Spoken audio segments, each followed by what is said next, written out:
മോനെ മക്കളെ കയറി വാ. എന്തോ ഈ അതൊക്കെ തന്നെ നിന്നത്? വാ കയറി വാ. എവിടുന്നാ? ചാനലിന്നോ? എന്നത്തിന്? ആരാ? അപ്പുനെ ഇൻ്റർവ്യൂ ചെയ്യാനോ? എന്തോത്തിന്? റീലോ വൈറലോ? എൻ്റെ പൊന്നു മോനെ, പണ്ടൊക്കെ രാഷ്ട്രീയക്കാർ ഇൻ്റർവ്യൂ ചെയ്യുന്ന കണ്ടിട്ടുണ്ട്, നാടിന് കുണമുള്ളവരെ ഇൻ്റർവ്യൂ ചെയ്യുന്ന കണ്ടിട്ടുണ്ട്. ഇവരെയൊക്കെ എന്നത്തിന് ഇൻ്റർവ്യൂ ചെയ്യുമെന്ന് എനിക്കറിയത്തില്ല കേട്ടോ. എന്തായാലും കുഞ്ഞിരിക്കെ, വെള്ളമോ ചായ വല്ലതും എടുക്കട്ടെ? കുടിച്ചായിരുന്നോ? എന്നാൽ ഞാൻ അവളെ വിളിക്കാം കേട്ടോ. ആണോ? റെഡിയാവോ എന്ന് പറഞ്ഞു. എന്നാൽ ഇപ്പോൾ ഇറങ്ങി വരുവേ. അയ്യോ, ആ മുറി, ആ ലോകം, ആ ലോകത്തിൽ നിന്ന് ഇവിടെ കുറച്ച് മനുഷ്യരുള്ളതൊന്നും അവൾക്ക് അറിയുമോ എന്ന് പോലും എനിക്കറിയത്തില്ല. രാവിലെ ഉണ്ണാൻ നേരം വരും, ഉച്ചയ്ക്ക് ഉണ്ണാൻ നേരം വരും, വൈകിട്ട് ഉണ്ണാൻ നേരം വരും. അതെന്തോ ഭാഗ്യം. ആണോ? അയ്യോ, അവളെക്കുറിച്ച് അറിയാനാണെങ്കിൽ എന്നോട് ചോദിച്ചാൽ പോരെ, ഞാൻ പറഞ്ഞുതരാം മക്കളെ. രാവിലെ ഒരു 8:30 8:45 ആകുമ്പോഴത്തേന് ചന്തയ്ക്ക് വെയിലടിക്കുമ്പോൾ എഴുന്നേറ്റ് വരും. എനിക്ക് തോന്നുന്നത് അത് ചന്തി പൊള്ളിയിട്ടാന്ന് തോന്നുന്നു, അല്ലാതെ അവൾ മനസ്സോടെ എഴുന്നേറ്റ് വരികയില്ല.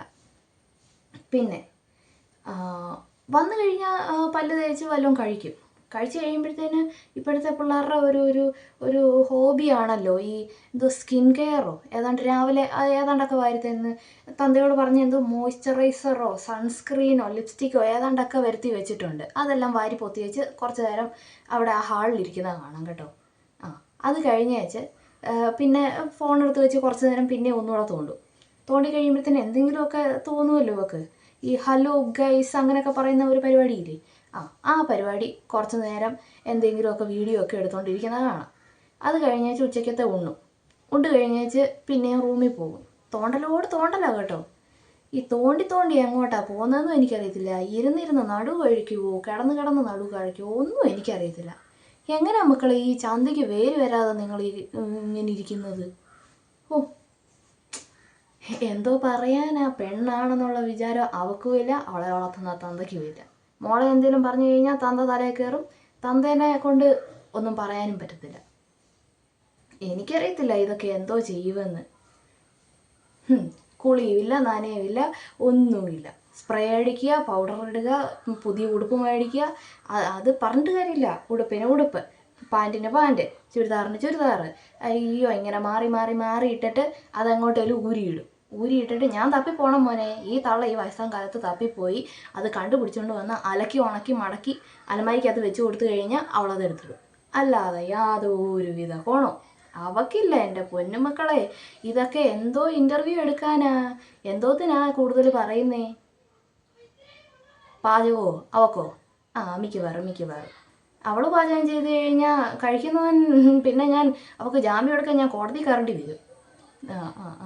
പാചകമല്ല, വാചകം അറിയാം നന്നായിട്ട് വാചകം അടിക്കാൻ അറിയാം. സത്യമായിട്ടും വാചകം അടിക്കുക അവളെ കഴിഞ്ഞിട്ടേ ഉള്ളൂ എൻ്റെ മോനെ. എൻ്റെ കുഞ്ഞെ, ഇതിന് മാത്രം ഈ കാര്യം ഇവൾ ഈ 6 മണിക്കൊക്കെ എഴുന്നേക്കൊന്ന് നിന്നോടാരാ ഈ പറഞ്ഞത്? എനിക്കതൊന്നും അറിയണമല്ലോ. ഈ തള്ള ഇവിടെ ഒരുത്തി കിടന്ന് അധ്വാനിച്ച് കഷ്ടപ്പെട്ട് ഉണ്ടാക്കി കൊടുത്തു കഴിയുമ്പോൾ അവൾ തിന്നും, അല്ലെങ്കിൽ അതെടുത്ത് ബാഗിൻ്റെ അകത്തോട്ട് വെച്ച് കഴിയുമ്പോഴത്തേനും അവൾ അതെടുത്തോണ്ട് കോളേജിൽ പോവും. അല്ലാതെ അവള് അയ്യോ, ഇതൊക്കെ ആരാ കുഞ്ഞിനോട് ഈ പറയുന്നേ? അതൊന്നും അറിയണമല്ലോ. നല്ലതാ മക്കളെ, നല്ലതാ. വേഗം ഇത് എടുത്തോണ്ട് സ്ഥലം വിട്ടോ. ഇവളെ കള്ളത്തരമായി പറഞ്ഞേക്കുന്നത്. നിങ്ങളൊക്കെ എന്നത്തിനാ ഇതൊക്കെ വിശ്വസിക്കാൻ നിൽക്കുന്നേ? അവള് ജീവിതത്തിൽ ഡേ ഇൻ മൈ ലൈഫോ ഏതാണ്ട് ഒരു സാമാനമൊക്കെ എടുത്ത് വീഡിയോ ആക്കി ഇടുമല്ലോ മോനെ. 10 മണിക്ക് കട്ടയിൽ നിന്ന് എഴുന്നേറ്റ് വന്നേച്ചാ അവൾ ഈ ഷൂട്ട് ചെയ്ത് അതിൻ്റെ അകത്തോട്ട് ഇടുന്നത്. അല്ലാതെ ഇതൊന്നും വിശ്വസിക്കാൻ നിൽക്കരുത്. എന്തെങ്കിലും സത്യാവസ്ഥ എന്തെങ്കിലും അറിയണമെങ്കിൽ മമ്മിയോട് ചോദിച്ചാൽ മതി, മമ്മി പറഞ്ഞു തരാം. ആയിക്കോട്ടെ മോനെ, വേഗം വിട്ടു. അവളെക്കുറിച്ച് മോൻ ഇമാതിരി കള്ളത്തരമൊന്നും പറയരുത്, മമ്മി സഹിക്കുകയില്ല.